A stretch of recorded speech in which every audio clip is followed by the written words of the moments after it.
Hello, what's up mga kasantigwar?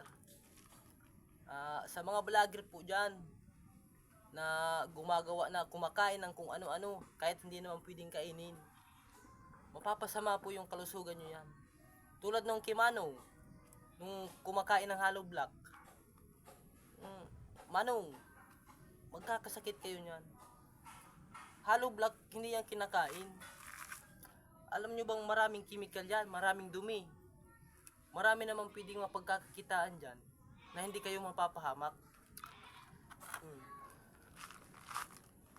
Ang pagkain ng hollow block, hindi naman yan dapat ginagawa. Mapapahamak po kayo kung ano-anong kinakain, kahit ano. Ang hollow block matigas, hindi dapat yung pwedeng kainin.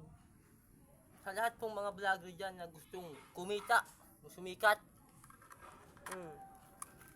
maraming paraan po. Wag yung mapapahamak kayo sa ginagawa nyo, kumakain kayo ng kahit ano.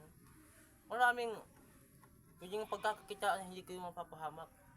Tulad ng Kimanong, kumakain ng hollow block, hindi naman po yung kinakain, mapapahamak po kayo. Sayang naman yung kikitain nyo kung sa pagpagamot nyo lang mapupunta.